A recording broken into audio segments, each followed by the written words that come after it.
Hii ni Iqra FM, idhaa iliyo tofauti.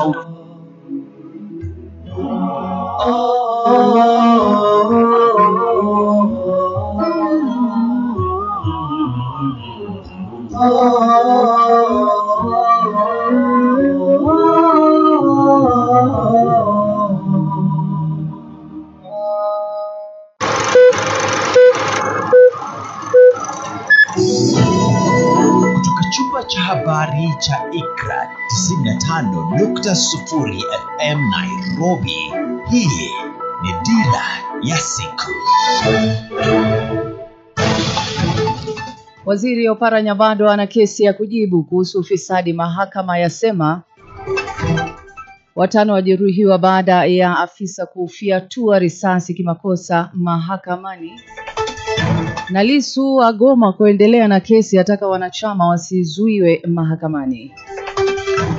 Hujambo msikilizaji na karibu kwa taarifa zetu za awali. Dira ya saa 2, makala ya Jumatano. Mimi naitwa Omar Abu. Mimi nafahamika kama Ramla Abdi. Karibu sana.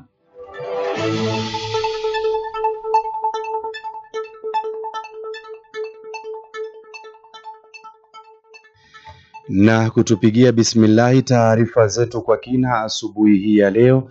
Mahakama Kuu jijini Nairobi imebatilisha uamuzi wa mkurugenzi wa mashtaka ya umma DPP Renson Ingonga kuondoa mashtaka ya ufisadi dhidi ya waziri wa vyama vya ushirika Wycliffe Oparanya.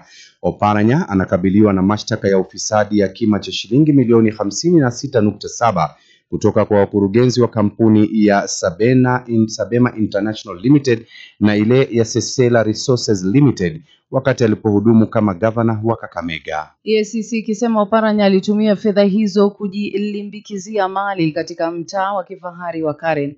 Aidha, Oparanya anakabiliwa na mashtaka ya matumizi mabaya mamlaka wakati wa utawala wake, mashtaka ambayo pia yaliondolewa na DPP kabla ya Oparanya kuteuliwa kuwa waziri serikalini.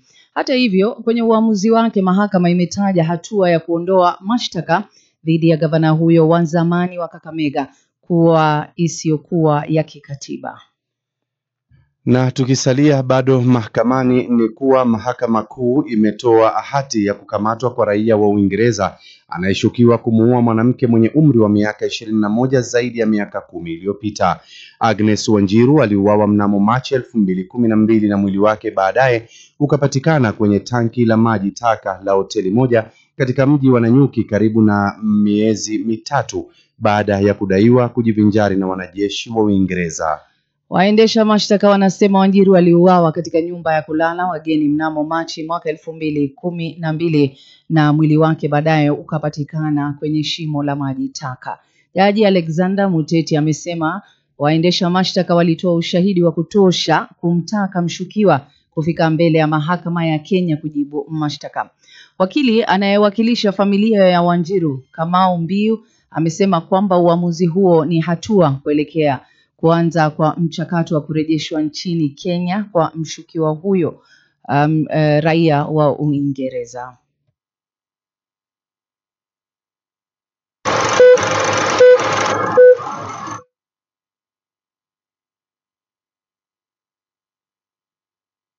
Hii ni Dira ya Iqra 95.0 FM. Tukitoka mahakamani hadi katika afisi ya jinai ambapo watu 5 wamejeruhiwa na kukimbizwa hospitalini baada ya afisa wa idara ya upelelezi wa jinai DCI Constable Colenius Murray kufyatua risasi kimakosa kutoka kwenye bastola yake wakati wa kusikilizwa kwa kesi mahakamani mjini Bungoma. Risasi hiyo ilimjeruhi Murray, afisa wa idara ya magereza na raia 3. Kwa mujibu wa taarifa hiyo, timu ya usalama ya kaunti imezuru eneo la tukio na inatathmini hali hiyo. Kwenye taarifa, DCI imeongeza kuwa inashirikiana na mamlaka ya kuangazia utendakazi wa polisi IPOA na idara ya mahakama kubaini kilichotokea. Kwingineko, serikali imetakiwa kubomoa kivuko cha abiria kilicho katika eneo la Pangani katika barabara kuu ya Thika kwa kujengwa katika ardhi ya kibinafsi bila kumlipa mmiliki wa kipande hicho cha ardhi. Jopo linaloshughulikia kesi za umiliki wa ardhi nchini limesema kuwa sehemu ya daraja hilo ambalo huwa ni kivuko kwa wanaotembea kwa miguu lilijengwa katika ardhi ya kibinafsi. Kutoka mahakamani sasa hadi katika masala ya usajili ambapo waziri wa usalama wa ndani Kipchumba Murkomen ametangaza kuondolewa kwa ada za uthibitishaji wa vyeti vya kuzaliwa na pasipoti. Akizungumza katika kaunti ya Homa Bay wakati wa sherehe za kuadhimisha siku ya kitambulisho cha kimataifa 2025, Murkomen amesema hatua hiyo inaondoa mzigo wa kifedha usio wa lazima na ni sehemu ya juhudi pana za serikali kurahisisha upatikanaji wa hati za vitambulisho vya kisheria. Kwa sasa wakati usajili wa kuzaliwa na kifo ndani ya miezi 6 ya kwanza ni bure, waombaji lazima walipe ada ili kupata cheti rasmi na malipo ya ziada ya uthibitishaji mchakato wa kuthibitisha uhalali wa hati.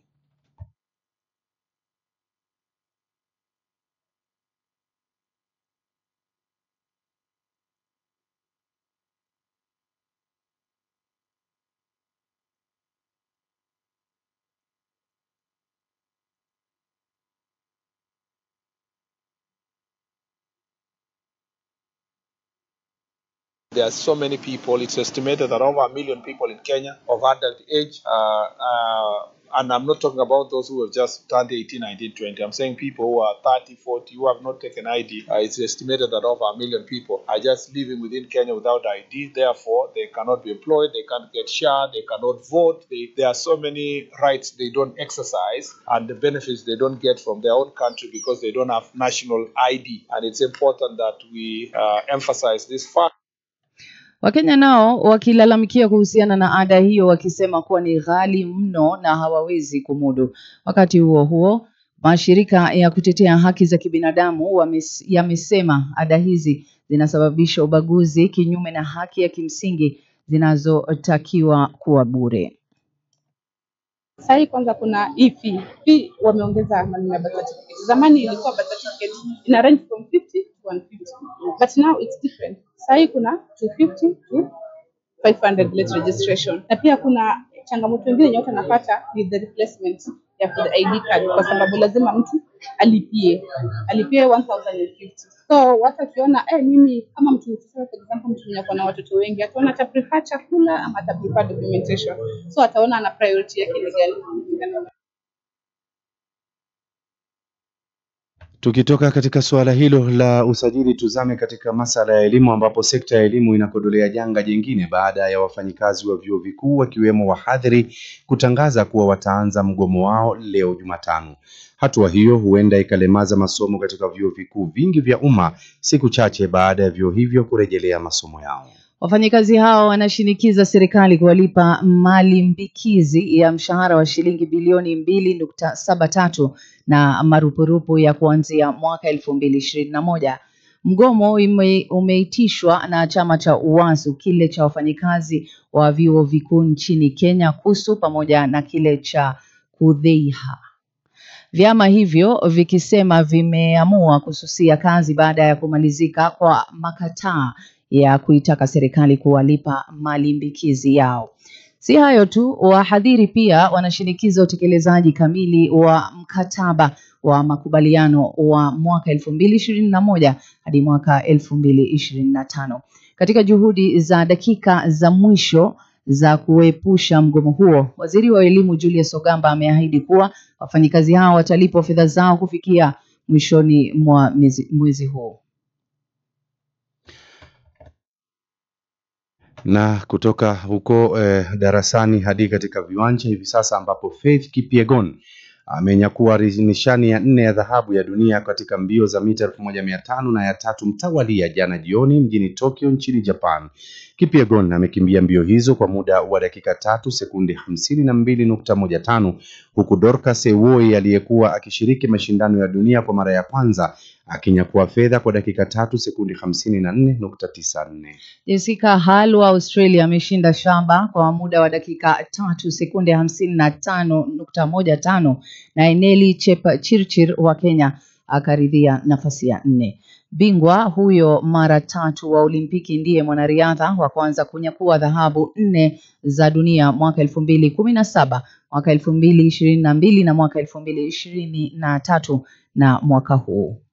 Kenya ingali ya pili kwenye msimamo wa dunia baada ya kuzoa dhahabu 3, fedha 1 na shaba 1. Marekani inaongoza msimamo wa dunia kwa dhahabu 6 na shaba 2. Hii ni Dira ya Ikra 95.0 FM. Na katika habari za kimataifa